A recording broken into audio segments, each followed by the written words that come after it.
On April 22nd, the blood of innocents was shed in the pristine Baisaran meadow in Pahalgam in South Kashmir.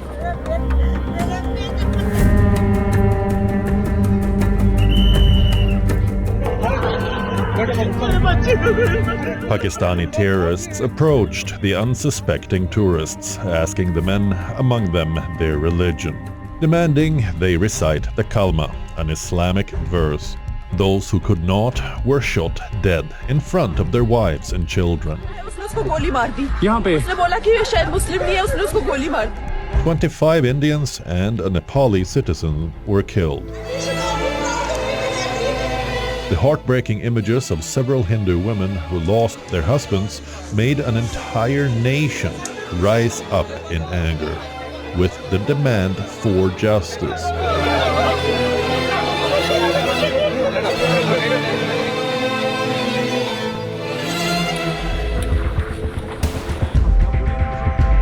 The killings of the innocent tourists did not go unanswered.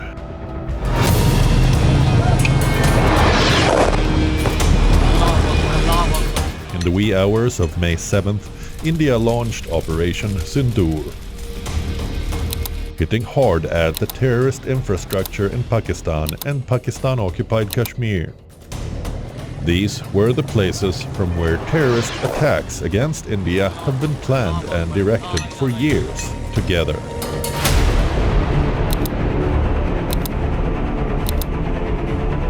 Soon after the attack, the Indian Army posted this image on social media, Operation Sindoor, written in block letters.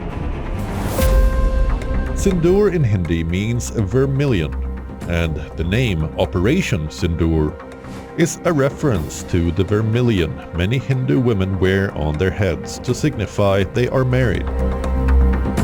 The name of the operation paid homage to the loss of these women, whose partners were brutally killed right before their eyes. Operation Sindoor humanized the victims and the survivors of the Pahalgam massacre in an effort to ensure their sacrifices are remembered.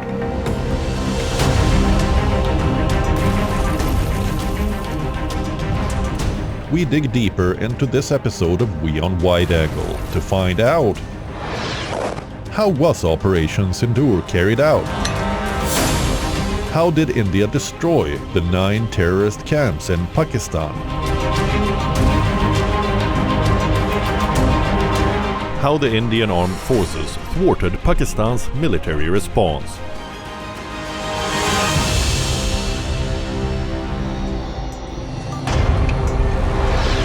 India's Operation Sindoor is unique, marking a shift in Indo-Pakistan military dynamics. For the first time in history, India targeted terror camps in the heart of Pakistan, Punjab. In just 25 minutes, the operation struck 9 locations, 5 in Pakistan-occupied Kashmir and 4 in Pakistan. All this without even crossing the borders. Unlike the 2016 Uri surgical strikes, 2019 Balakot airstrikes, or the past Indian operations that were limited in scale and scope.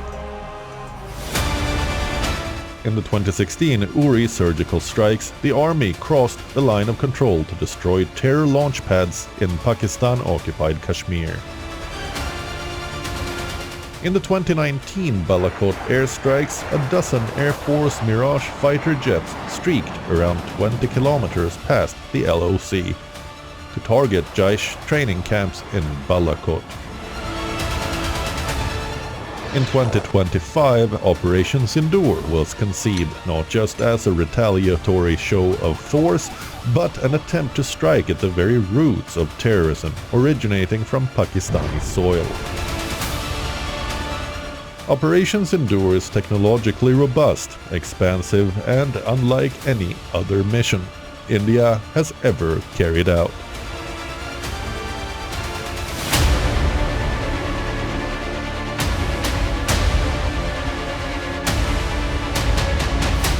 At 1:05 a.m. IST on May 7th, Wednesday, the Indian Armed Forces launched its most daring strikes in Pakistan and Pakistan-occupied Kashmir.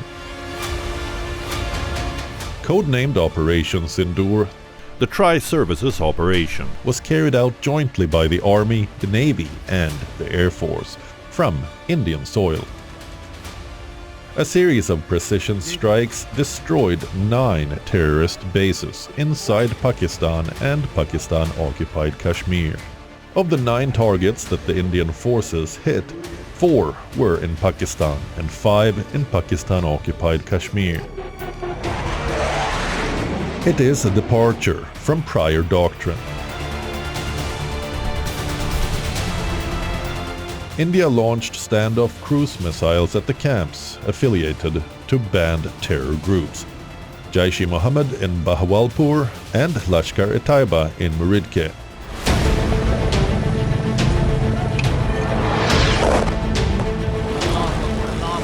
Bahawalpur has been the JEM's base since the release of its founder, UN-designated terrorist Masood Azhar in 1999. Jaish-e-Mohammed has been behind major attacks in India, including Pulwama in 2019 and the Parliament in 2001. Led by Hafiz Saeed from Muridke, the LET orchestrated the 2008 Mumbai attack. Let's take a look at each target. Target 1, Markaz Subhan Allah, Jaish-e-Mohammed, Bahawalpur, Punjab, Pakistan. Markaz Subhan Allah is located on National Highway 5 on the outskirts of Bahawalpur, Punjab, Pakistan. The Markaz is the operational headquarters of the JEM and is associated with the terrorists who plotted and executed the Pulwama suicide bombing attack. The Markaz houses JEM Chief Maulana Masood Azhar and holds religious training for terrorists. A statement attributed to Azhar, who was arrested in India in 1994 and released after the Air India IC-814 hijack, claims 10 family members and 4 aides were killed in India's targeted airstrikes under Operation Sindoor. Target 2, Markaz Taiba, Lashkar-e-Taiba, Muridke, Punjab. Set up in the year 2000, Markaz Taiba is the alma mater and training center of the LET in Muridke, Punjab, Pakistan. The 2611 terrorists were trained here. Osama bin Laden reportedly financed the construction of a mosque and guest house within the Markaz Taiba complex in 2000. Target 3, Sarjal Tera Kalan Facility, Jaish-e-Mohammed, Shakargarh, Narwal District, Punjab, Pakistan. Tera Kalan, or the Sarjal Facility, is the launch site of the JEM for infiltration into Jammu and Kashmir. This facility lies concealed on the premises of a primary health center in Tera Kalan village. It serves as a base for digging cross-border tunnels to send terrorists into India. Mehmoona Joya Facility, Hizbul Mujahideen, Hed Marala, Sialkot. The Mehmoona Joya Facility of Hizbul Mujahideen is located near the Kotli Bhutta Government Hospital in the Marala area of Sialkot district in Punjab, Pakistan. This facility is used to infiltrate Hizbul Mujahideen terrorists into the Jammu region. Target 5, Markaz Al-Hadith Barnala, Lashkar-e-Taiba, Bimber District, Pakistan-occupied Jammu and Kashmir. Markaz Al-Hadith in Barnala is one of the important markaz of the LET and is used to infiltrate LET terrorists as well as arms and ammunition into the Poonch, Rajouri, Riyasi sector. Target 6, Markaz Abbas, Jaish-e-Mohammed, Kotli. The Markaz Abbas of JEM is located in Mohalla Roli Dhara Bypass Road, Kotli. It is located 2 kilometers southeast of Kotli military camp and accommodates 100 to 125 JEM terrorists.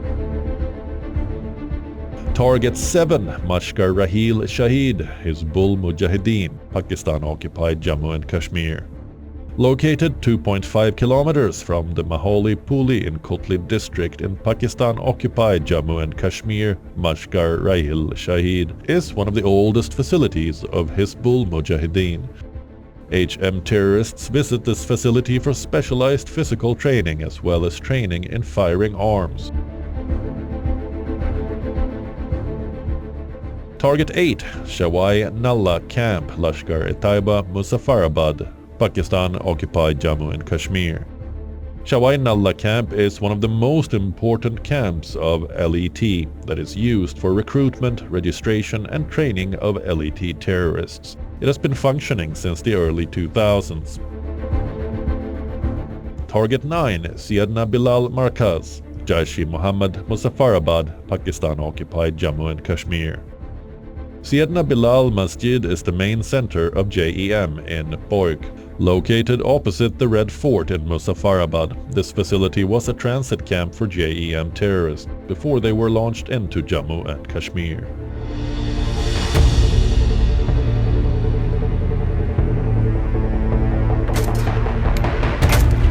In retaliation to the Pahalgam terror attacks, India launched precision missile strikes targeting terrorist installations in Pakistan and Pakistan-occupied Kashmir. An Indian army statement said that only terrorist infrastructure was targeted and civilians and military installations were left unharmed. During an official briefing, Wing Commander Vyomika Singh, a helicopter pilot with the Indian Air Force, said niche technology weapons with carefully selected warheads were used to avoid collateral damage. A niche technology weapons with careful selection of warheads was ensured so that there will be no collateral damage. The point of impact in each of the target was a specific building or a group of buildings. All the targets were neutralized with clinical efficiency, and the results reiterate the professionalism of the Indian Armed Forces in the planning and execution of their operations. Over the past several years, the Indian military has built up a formidable arsenal of new-age weapons that includes a range of precision-guided long-range weapons and drones, including loitering munitions. Let's take a look at some of these game-changing weapons. The highly agile and maneuverable munition extended range, or HAMMER, is an all-weather precision air-to-ground munition with a range of 70 kilometers. It is also known as a glide bomb, built by the French Aerospace, Defense and Security Corporation, Safran. The HAMMER weapon system is highly versatile and can be used for precision strikes against a range of targets in medium-range tactical operations. The HAMMER-guided munition is fully autonomous and completely unaffected by jamming. Scalp is an air-launched cruise missile with stealth features designed for long-range, deep strikes. Scalp is known as Storm Shadow in Britain. It can be operated at night and in all weather conditions and can penetrate bunkers and ammunition stores.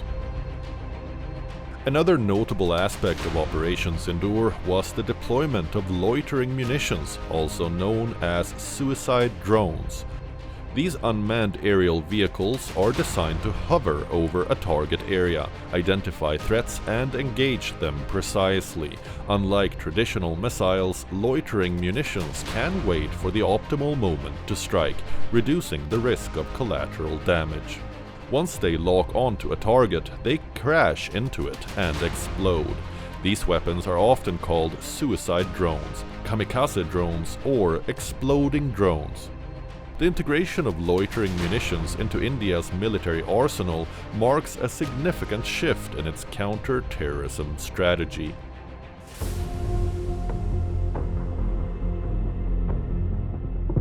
On the night of May 7th to May 8th, 2025, Pakistani forces orchestrated a multi-wave assault, directing drones and missiles toward crucial military installations and several cities, including Awantipora, Srinagar, Jammu, Pathankot, Amritsar, Ludhiana and Bhuj.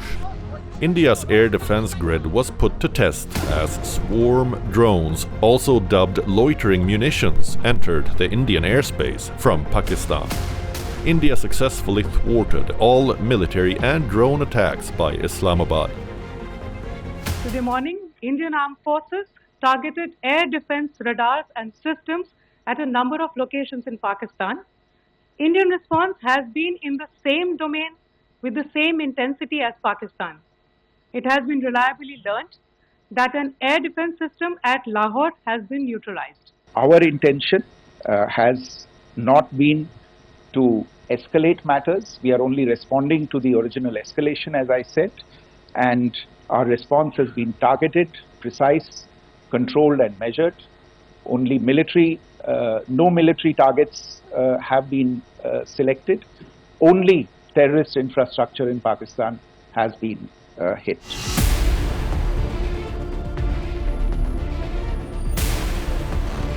Another game changer for India is its indigenous air defense system, Akashtir, which translates to Sky Arrow. Through automation, real-time sensor integration, and decentralized engagement authority, Akashtir can neutralize any incoming aerial threats, from fighter jets to drones and missiles. Along the international border and line of control, drone intrusions were attempted from Leh to Sar Creek at 36 locations with approximately 300 to 400 drones. Indian Armed Forces brought down a number of these drones using kinetic and non-kinetic means. The possible purpose of these large-scale aerial intrusions were to test the AD systems and gather intelligence.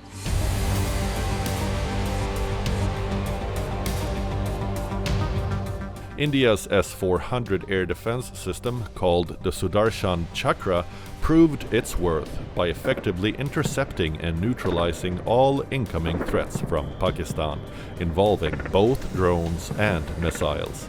The S-400 system represents the pinnacle of modern air defense technology. It stands as one of the world's most advanced air defense systems. The S-400 can engage almost all types of modern warplanes. Its radar can track targets up to 600 kilometers away. S-400 is developed by Russia's Almaz Central Design Bureau. In October 2018, India signed a $5 billion deal with Russia to buy 5 units of the S-400 air missile defense systems. The IAF has deployed S-400 squadrons in northwest and East India to address threats from both China and Pakistan. At a press briefing on May 9th, the government said the Pakistani military likely used Turkish drones in attacking Indian cities on the intervening night of 8th and 9th May 2025. The government said forensic analysis of the debris recovered from downed drones suggests they were Turkish-made Azizgard Songar models, commonly deployed for surveillance and precision strikes. India responded with force to Pakistan's drone attack. Armed drones were launched at 4 air defense sites in Pakistan.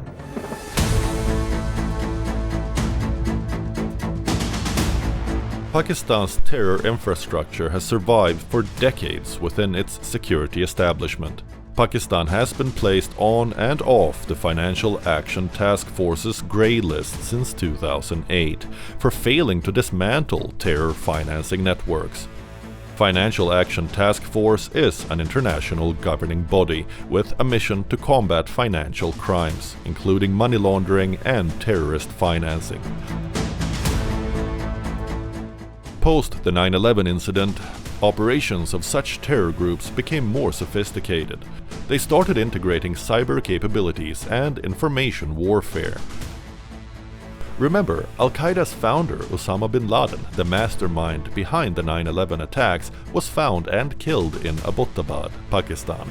And not to be forgotten, the 26/11 attacks of Mumbai, when 10 Pakistani terrorists of Lashkar-e-Taiba sailed from Pakistan and carried out the heinous crime in the financial capital of India in 2008.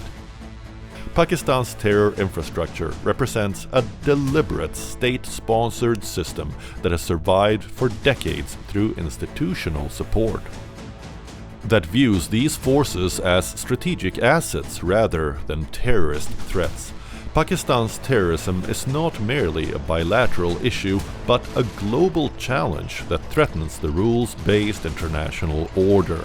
Addressing this threat requires unwavering international pressure on Pakistan to permanently demolish these terrorist organizations.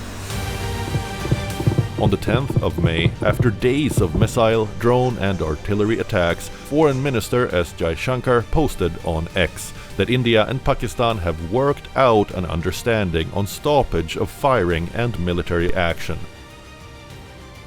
Foreign Secretary Vikram Misri also informed that India and Pakistan, in a call between the Director Generals of Military Operations of the countries at 3:30 p.m. IST, agreed they would stop all firing and military action on land and in the air and sea with effect from 5 p.m. on the 10th of May. The Director Generals will talk again on the 12th of May. But will the ceasefire hold? Will it last? Only time will tell.